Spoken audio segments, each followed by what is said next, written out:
you spoke to a potential mechanism of action of the injury.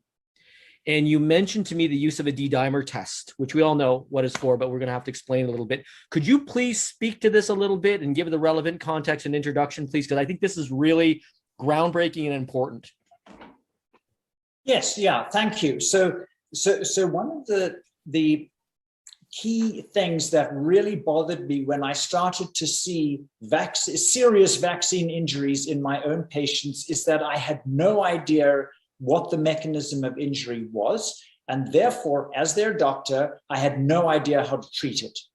Because, you know, as their family doctor, they would come to me for help, and I needed to help them, and I was clueless. I mean, this is an experiment, and I was aware that there was literally what we call iatrogenic disease, a medically induced disease being produced by this vaccine. And so I had asked this in my open letter to Dr. Bonnie Henry, our provincial health officer: what is the mechanism of injury, and how do I treat this as these people's doctor? And of course, nobody knew. And the vaccine manufacturers had told us that the COVID spike protein does not go intravenous. It stays in the arm. The antibodies to the spike protein are produced in the arm. And that's what we had been found. But scientists now, and Dr. Brody has actually very clearly revealed this, that only 25% of the vaccine actually stays in the arm. And the rest of it, so these vaccines are a vast number of little messenger RNA strands. The Moderna vaccine has 40 trillion messenger RNA molecules per vaccine dose, 40 trillion. So these are wrapped in a little lipid capsule. The lipid capsule is to enable them to be absorbed into the cells. So this is injected into the person's arm in their deltoid muscle of the shoulder. From there, as I mentioned, only 25% actually stays there. The rest is taken up, collected through the lymphatic system, and fed into the general circulation. And so it circulates around the entire body. And I think every doctor knows that absorption from the circulation occurs in capillary networks, because that's where the blood slows right down. It's going through tiny, tiny vessels. So these little nanocapsules containing these trillions of messenger RNA molecules are absorbed into the lining around the capillaries, what medically we call the vascular endothelium. So these little packages are absorbed into the cells around the vessels. The packages open.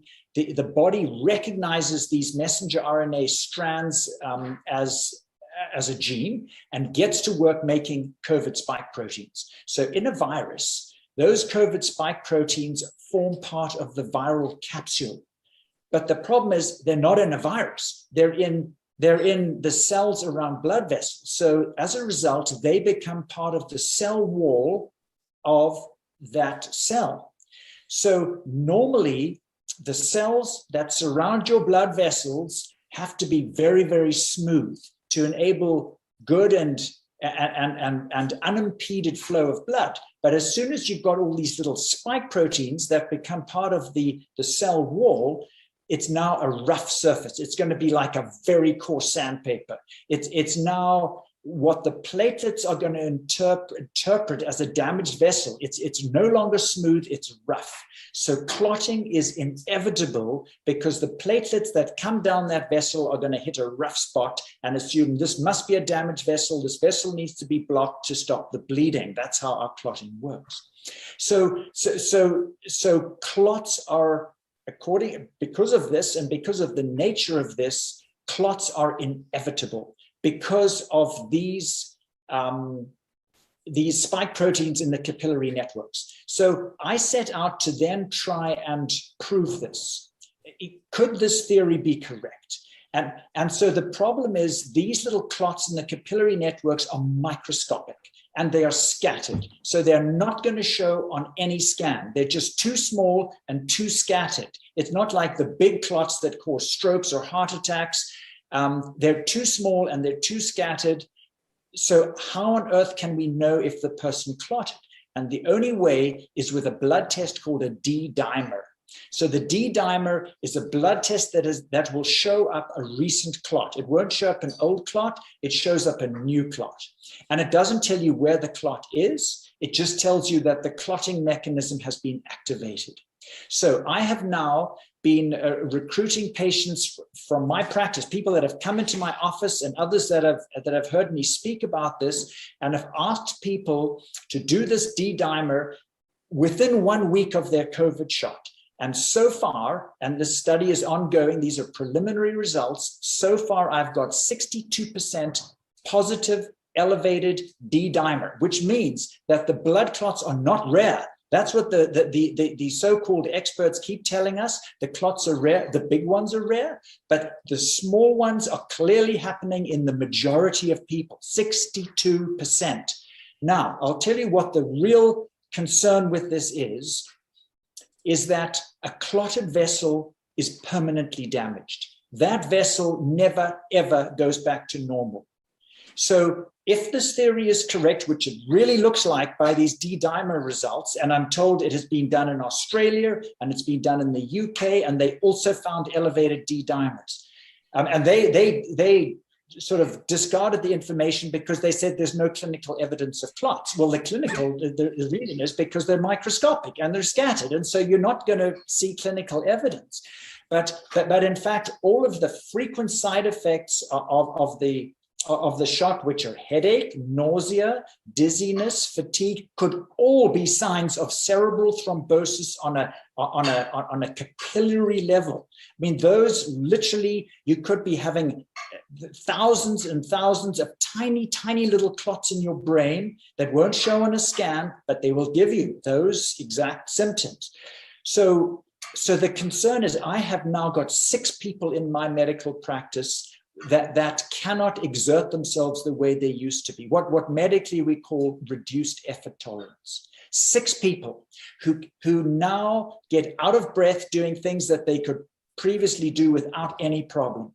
So I believe that these people blocked up thousands and thousands of capillaries in their lungs, in these 6 people. So I believe these people now have permanently damaged lungs because they have got, and that's why they get out of breath. I have one fellow that used to walk 2 miles to my office every week for a shot for his arthritis. And he says after a quarter of a mile, he's done. In other words, his effort tolerance is reduced to 1/8 of what it used to be.